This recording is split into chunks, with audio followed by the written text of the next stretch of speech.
Friends, loved ones, compatriots, fellow nuked out fuckos, Nuclear Clown TV is live and on the air. I am your distinguished, yet somehow irradiated host, Dave. Today, I want to talk to you about some video games, because no dork would be complete without a love of video games. In particular, I want to talk about two Xbox 360 games I have that I don't like. People may disagree with me on this, and you're entitled to your opinion. But according to me, Prince of Persia and Resident Evil 5 fucking suck. How about I tell you why? We'll start with Prince of Persia, which is a really super pretty game. It's cel-shaded. Love the cel shading myself. Big fan of it. I think it's artsy and stylish, and it looks nice, and I look forward to more games being like that. That's about it. Good part of Prince of Persia, done. Okay, my review outline. Look at the good parts of Prince of Persia. Check. Now let's get to the bad parts. This game is really repetitive. This game is really repetitive.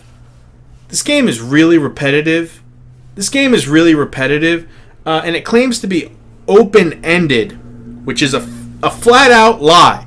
When I hear the word open-ended, I think of games like Fallout 3, where you can do whatever you want, go wherever you want, handle the quests in any kind of order you want, and you free reign, or pretty much. So when I heard that about Prince of Persia, I thought, hey, neat. You know, it's a open-ended type game. What they mean is you get to pick which crappy stage that's just like the other stage you're going to do, you do first. With the same exact goal, the same exact plan, fighting the same exact, 4 bosses over the course of the entire game. I'm not excited. How about you? And then guess what? Once you heal the land of this mysterious, weird shadow disease, you get to run through the board again and collect little light crystals. This is not optional, by the way. It's motherfucking mandatory to get to the next level and to unlock more of the same level doing the same thing again and again and again. Yeah, Prince of Persia. When I first saw this game, I thought, man, that's a pretty game. I'm going to get that game. And then I put the game in and I played the first level and I was like, okay. And then I played the second level and I went, oh. And then I played the third level and went, no. And it's like that for the whole game. Yeah, a lot of people said, oh, Prince of Persia, you can't die, it's way too easy. I didn't mind that so much because I'm horrible at video games. Yeah, you have a really cute girl who follows you around and she helps you out. And if you fall off a ledge, because that's what you do, you climb on ledges and jump around. It's it's Donkey Kong with better graphics, and if you fall off a ledge where you normally die, she hoists you back up and you don't die and you continue from, pretty much where you left off. And a lot of people complain that was a bad part of the game. I don't care so much about that. It doesn't matter. To me, a game's story should be experienced and to be played. I don't mind if the game is, if you can't die in a game, that doesn't automatically ruin the experience. Assuming you've got a halfway decent story to tell. And Prince of Persia kind of doesn't. It's the same old guy looking for his donkey. It's a story of a man and his donkey and some girl. I didn't like it. I thought it was pretty bad. But it looked pretty. That's about it. You fight the same 4 bosses over and over again, and they don't even say sorry, which really bothered me, that they were just generally lacking manners. Now on to Resident Evil 5. This one broke my heart. You play as Chris Redfield, who's got the big Batman Arkham Asylum shoulders, or I guess I should say Batman has the big Chris Redfield shoulders since this came out first. But keyword, big, huge shoulders. My shoulders like that too. I'd show you, but it's the camera thing. I don't know. Well, anyway, Resident Evil 5.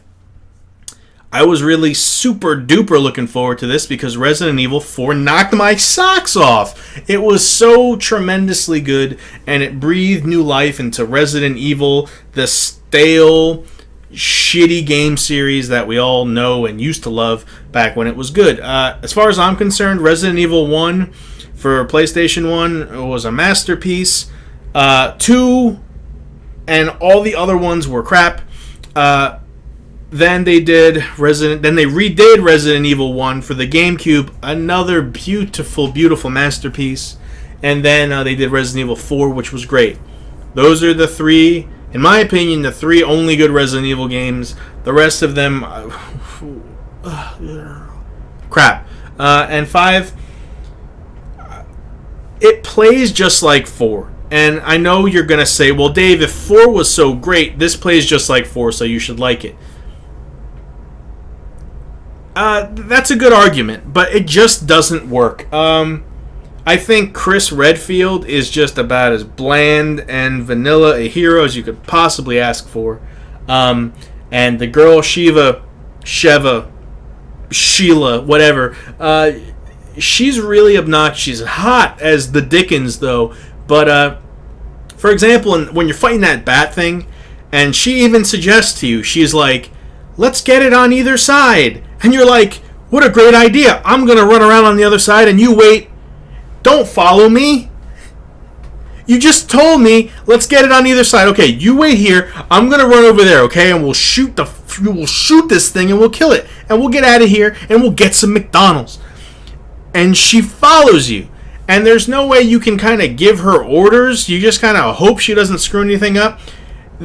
This felt like a babysitter simulation to me because I found myself just giving her ammo and like a knife or guns that are totally worthless to me. You know, like if I gave her bullets, she would immediately waste them.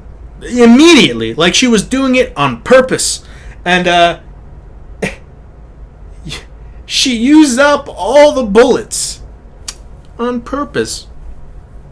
And it's frustrating after a while. And I know, people will say, Dave, you sick, lonely freak, you play with a friend, but we know that ain't happening. And, Resident Evil, it's just more of the same. Resident Evil 4 took the story in a whole nother direction. They weren't zombies. I mean, sure, there was the recurring kind of themes and stuff like that, but for the most part, 4 really, really revitalized the series. And somehow, it's not even like a gradual decline, like 5 was okay, but not as good as 4, and then the next one will be not as good as 5. It was like 4, 5. Like, it peaked at 4 and then just took a nosedive. It's the same old progression Resident Evil. Mysterious human bad guy. You catch up with him. He says, oh, before I go, I'm going to inject myself with the T-virus, and I'm going to turn into a big monster, and you're going to have to kill me. They kill him. They go on to the next person who's a human. Then they catch them, and they say, you're never going to take me alive. I am a monster now. And then you get to the boss. I mean, it's old by now, and Excella has really nice boobs. Really nice boobs. That hit me here when she turned into a monster, because she was fine. And, Jill Valentine, spoiler alert, Jill Valentine is dead, but she's not, and Wesker's back, and whatever, man. I don't know. I felt that Resident Evil 5 was completely uninspired and just going through the motions, and just because it plays like 4 doesn't mean that it's good like 4 was good. Yeah, I played it all the way through. I beat it. I wasn't impressed at all. And that's it. That's what we've been waiting for this whole time. Resident Evil 5 on the big next generation system. I was so pumped. But alas, 'twas not to be. I'm Nuclear Clown. That's my opinion. Resident Evil 5 and Prince of Persia. These games. You youngsters and your games and your Xbox and your 360s. How many 60s do you need?